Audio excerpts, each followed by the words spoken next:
कितने साल से पढ़ा रहे हैं आप? हम 25-30 साल पढ़ा रहे हैं बिना वेतन के। हिमंत विश्व शर्मा वो हमको ये थोड़ा बहुत दिन से गुमराह कर रहे हैं कि आप लोगों को प्रोविंशियलाइज करेंगे, लेकिन आज तक नहीं। हमारा घर का इनकम तो कोई नहीं। 1996 मेरा ज्वाइनिंग है स्कूल में, वही समय से बिना वेतन के आज तक बिना वेतन से काम कर रहा है। माननीय प्रधानमंत्री हमारे दुख की दर्द को समझे और हमको प्रोविंशियलाइज करे। हमारा टीचर लोग है बहुत सारे अब तक सुसाइड कर लिया क्योंकि उनका घर में चलने के लिए रेशन नहीं है, खाने के लिए बीवी बच्चा को पालने के लिए कोई पैसा नहीं है। অসমত বেঞ্চাৰ স্কুলত কৰ্মৰত শিক্ষাগুৰুসকলে মুখ্যমন্ত্ৰী তথা শিক্ষামন্ত্ৰীক লগ ধৰা সত্ত্বেও বাৰে বাৰে আশ্বাস দিছে। অসমৰ শিক্ষামন্ত্ৰী ডক্টৰ অনুজ পেগু ছাৰক বহুতবাৰ শিক্ষাগুৰুৱে লগ ধৰিছে আৰু শিক্ষামন্ত্ৰীয়ে কেৱল আশ্বাস দিছে, খালি আশ্বাস দিয়ে কিন্তু সমাধান কৰিব পৰা নাই। কিন্তু ইতিমধ্যে বহুত শিক্ষাগুৰুসকলে ছুইচাইড কৰিছে আৰু অকাল মৃত্যুত সাৱটি ল'ব লগা হৈছে। কিন্তু শিক্ষামন্ত্ৰীৰ আৰু মুখ্যমন্ত্ৰী ছাৰৰ কোনো সদিচ্ছা অহা নাই, সহানুভূতি অহা নাই। উপায় নাপায় শিক্ষাগুৰুসকলে দিল্লী যন্ত্ৰ মন্ত্ৰত আন্দোলন কৰিবলৈ বাধ্য হৈছে। দিল্লী যন্ত্ৰ মন্ত্ৰত অৱস্থাত ধৰ্মঘট কৰি আছে আৰু ভাৰতবৰ্ষৰ প্ৰধানমন্ত্ৰী নৰেন্দ্ৰ মোদী ছাৰ আৰু ৰাষ্ট্ৰপতি ছাৰক স্মাৰকপত্ৰ প্ৰদান কৰিবলৈ গৈছে। শিক্ষাগুৰুসকলে 25-30 বছৰ ধৰি বিনা বেতনে কাম কৰি পেটত গামছা বান্ধি দেশত মানৱ সম্পদ গঢ়ি আছে। কিন্তু শিক্ষাগুৰুসকলৰ প্ৰতি সহানুভূতি অহা নাই। আপোনালোকে স্ক্ৰীণত দিল্লীত যন্ত্ৰ মন্ত্ৰত হোৱা আন্দোলনৰ প্ৰতিচ্ছবিখন চাই লওক। अभी हम मौजूद हैं दिल्ली के जंतर मंतर पर, जहां पर यहाँ आमतौर पर प्रदर्शन चलते रहता है, लेकिन आज का प्रदर्शन जो है शिक्षक कर रहे हैं। शिक्षक जो कि देश का भविष्य संवारते हैं, वो शिक्षक आज सड़कों पर हैं और जंतर मंतर पर धरना प्रदर्शन कर रहे हैं। इनसे जानेंगे, इनसे बात करके साफ तौर पर इन्हीं से जानेंगे कि क्या कुछ इनका कहना है। आप जो प्रदर्शन कर रहे हैं क्यों कर रहे हैं, क्या मांगे हैं? देखिए 2021 साल में असम सरकार ने विद्यालय प्रदेशीकरण किया था, लेकिन वो उसमें जो मिडिल इंग्लिश स्कूल है उनमें 3 शिक्षकों का पद प्रदेशीकरण किया है, लेकिन 2 शिक्षक को वंचित किया है और उसमें हिंदी शिक्षकों को वंचित किया है। इसलिए यह मांग लेकर प्रधानमंत्री शिक्षा मंत्री जी को पास यह कहना है कि जो हमारा शिक्षक जी को जीने दो और गरीब दलित जो स्टूडेंट है उनको पढ़ने का मौका मिलने के लिए हम लोग असम से जंतर मंतर आया था।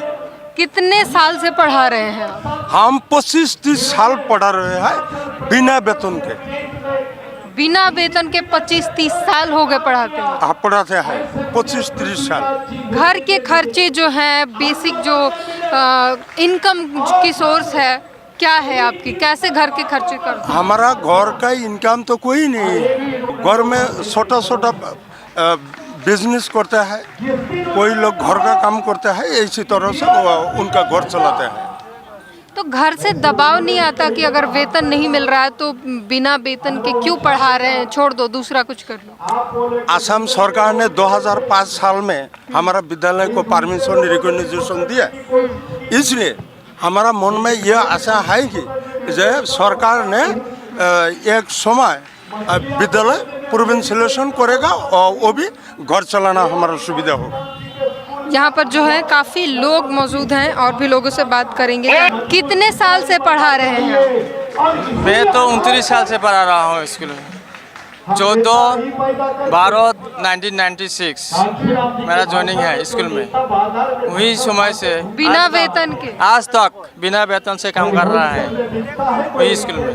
और हमारा इच्छा है जो मन में विश्वास है, जो सरकार ने परमिशन दिया है, सरकार ने परमिशन जो दिया है तो प्रोविंशियलाइज करेगा, उसी आशा मन में लेकर हम आज तक पढ़ा रहे हैं। जो हमारा जो परमिशन दिया है तो उसी साल से हम पढ़ रहे हैं। और सरकार ने बोला है अगस्त मास में होगा, अगस्त चला जाएगा तो मार्च मास में बोलेगा, मार्च मास में होगा। ऐसी आशा है 1 साल 2 साल करके चला जा रहा है।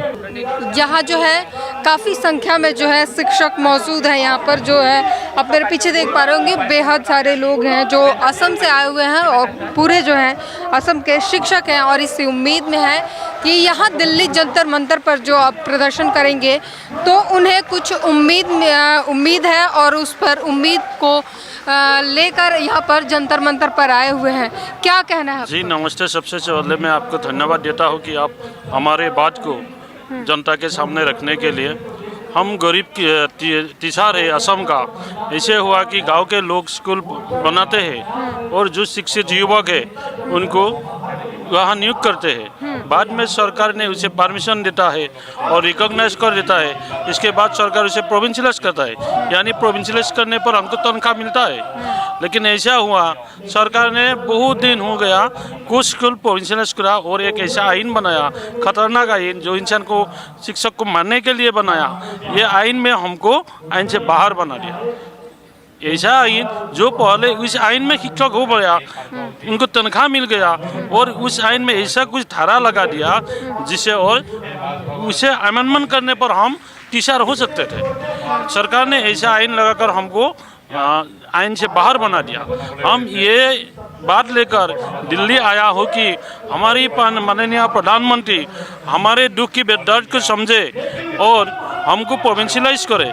जो गरीबों के दुख दर्द करने वाला प्रधानमंत्री है, जो गरीबों का मसीहा बोलते मानते हैं लोग, हमें मोदी से ये आशा करता हूँ, विनती करता हूँ प्रधानमंत्री जी हमारे दुख को समझे और हमें हमारे सरकार को ये निर्देश दे कि आप ऐसा आइन बनाइए जिसमें जनता की सुख हो, शांति हो, जनता की सुविधा के लिए आइन बनाइए, जनता को मारने के लिए आइन मत बनाइए। हमें ये समझने के लिए प्रधानमंत्री से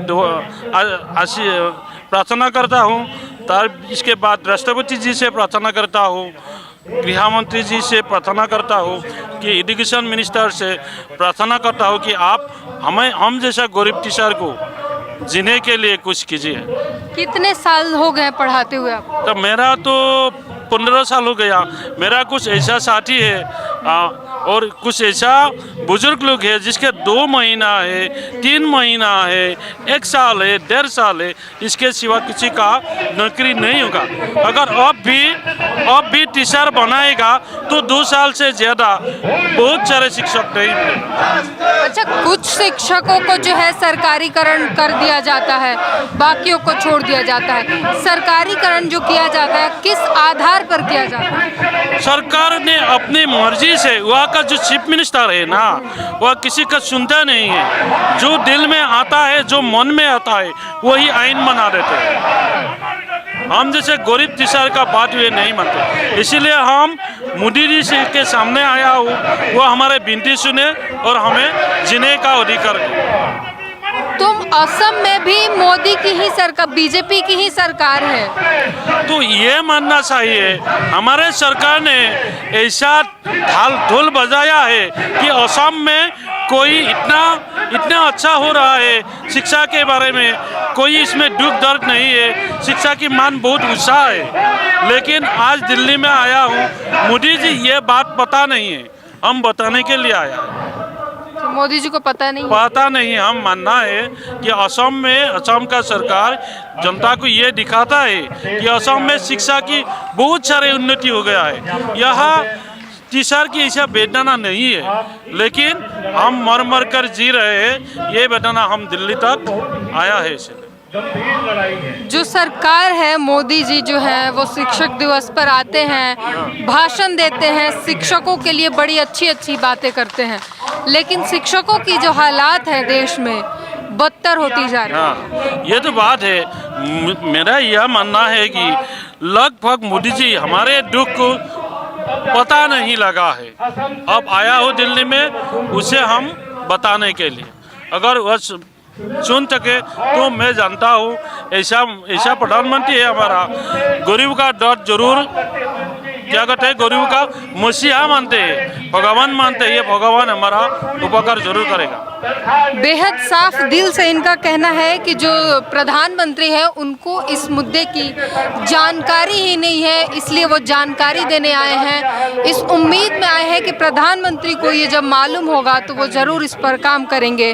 आप क्या कहेंगे कि प्रधानमंत्री को क्या सच में ये बात मालूम नहीं है? मैं ये बात कहना चाहता हूँ कि असम का जो प्रॉब्लम है, जो भेंसार, ये भेंसार वार्ड को हमारे प्रधानमंत्री को मालूम ही नहीं, क्योंकि ये भेंसार का मतलब क्या है प्रधानमंत्री जानते हैं कि सब लोग शिक्षक है, लेकिन हम लोग भेंसार का मतलब है हम लोग रिकॉग्नाइज है लेकिन प्रोविंशियलाइज नहीं है, यानी कि हम लोगों को तनख्वाह नहीं देता है। यही बात हम आज बताने के लिए प्रधानमंत्री को, राष्ट्रपति को, एजुकेशन मिनिस्टर और सबको हम बताने के लिए बोल रहे हैं कि हमारा जो भेंसार स्कूल है, विद्यालय है, वो सबको प्रोविंशियलाइज करे और हमको जीने का कोई राह दिखाए।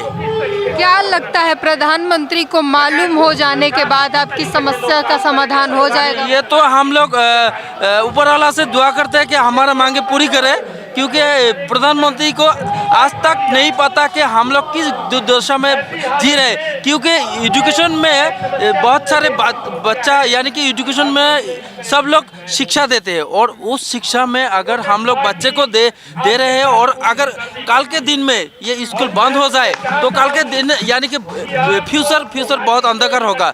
इसलिए हमको सभी को इस शिक्षक, आज देखिए हम असम से जंतर मंतर में ये आंदोलन करने के लिए आए हैं कि हमारा जो मांगे है, यानी कि हमारा जो विद्यालय है उनको प्रोविंशियलाइज करे, और नहीं पता कि हम लोग किस दुर्दशा में जी रहे, क्योंकि एजुकेशन में बहुत सारे बच्चा, यानी कि एजुकेशन में सब लोग शिक्षा देते हैं और उस शिक्षा में अगर हम लोग बच्चे को दे रहे हैं और अगर कल के दिन में ये स्कूल बंद हो जाए तो कल के दिन यानी कि फ्यूचर बहुत अंधकार होगा। इसलिए हमको सभी को इस शिक्षक, आज देखिए हम असम से जंतर मंतर में ये आंदोलन करने के लिए आए हैं कि हमारा जो मांगे है, यानी कि हमारा जो विद्यालय है उनको प्रोविंशियलाइज करे, और ये प्रोविंशियलाइज करने के लिए हम लोग आज आए हैं। तो प्रधानमंत्री को मैं अनुरोध करता हूँ, दिल से स्वागत करता हूँ कि हमारा जो मांगे है, यानी कि जो भेंसार विद्यालय है, जो असम के हमारा सीएम है हिमंत बिश्व शर्मा, वो हमको ये थोड़ा बहुत दिन से गुमराह कर रहे हैं कि आप लोगों को प्रोविंशियलाइज करेंगे, लेकिन आज तक नहीं। और एजुकेशन मिनिस्टर जो रणोज पेगु, आज तक वो कोई भी बात करना है तो हेमंत बिश्व शर्मा परमिशन देता है तभी बोलता है। तो इसी ऐसे एजुकेशन मिनिस्टर हमको नहीं चाहिए जो अपना जो डिपार्टमेंट को नहीं संभाल सकते हैं। तो इसलिए हम बार बार ये प्रधानमंत्री को अनुरोध करते हैं कि हमारा जो असम का जो प्रॉब्लम है वो सोल्यूशन करे।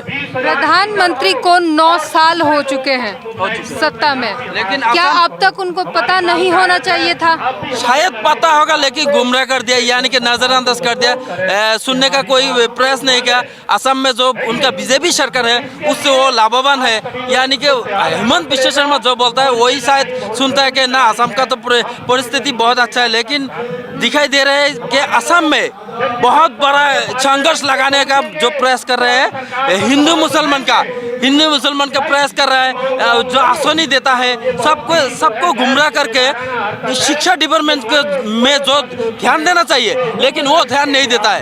ये प्रधानमंत्री को बोल रहा है कि हमारा असम सही है, लेकिन नहीं, वहाँ पे सिर्फ बीजेपी इलेक्शन करके जीतने के लिए, यानी कि वो लोग अपना गद्दी बचाने के लिए हम लोगों को गुमराह करके प्रधानमंत्री को अच्छी बातें बोलते। लेकिन इसी तरह आपके जरिए से हम बोलना चाहते हैं प्रधानमंत्री को, यानी राष्ट्रपति को, हमारा जो मांगे है, असम की जो बहुत बड़ी समस्या है जो भेंसार स्कूल, वो भेंसार स्कूल एलपी से लेके कॉलेज तक ये सभी हमारे प्रोविंशियलाइज होता है। ये हमारा प्रॉब्लम।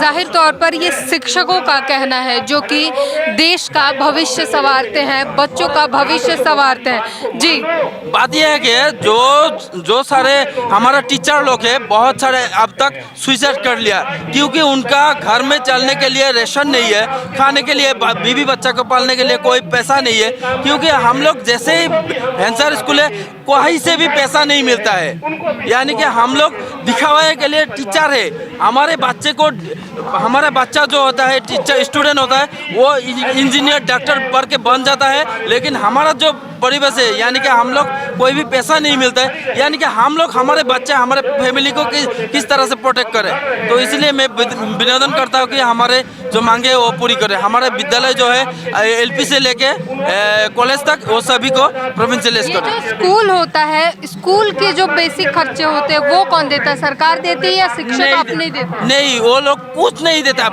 शिक्षक अपना घर से लेके, घर से पैदल जाके यानी साइकिल से जाते हैं, या कोई लोग किसी भी तरह से थोड़ा बहुत इनकम करके चलता है। सरकार की तरफ से हमको कुछ भी नहीं मिलता। पहले के ज़माने में आपको महीने को 4,000 और साल में 48,000 दिया था, लेकिन वो आज 2016 से बंद हो गया, यानी कि उससे पहले बंद कर दिया। आप चलने के लिए या खाने के लिए शिक्षक के लिए कुछ नहीं है। और आपने सुना, ये एक शिक्षक का दर्द है। इनका कहना है कि कई शिक्षकों ने इसके कारण, क्योंकि उनके घर में अन्न दाना नहीं है, बिना वेतन के वो सालों साल काम कर रहे हैं और एक पैसे का अन्न दाना नहीं है, जिसके कारण उन्होंने सुसाइड कर लिया। जाहिर तौर पर सरकार को इस बारे में सोचना होगा, क्योंकि ये शिक्षक है, अगर ये ही नहीं रहेंगे तो आपके देश में डॉक्टर, इंजीनियर, आईपीएस कहाँ से लाओगे? कहाँ से आएंगे देश को संवारने वाले भविष्य? तो ये भविष्य को संवारने वाले शिक्षक और सरकार को इस पर ध्यान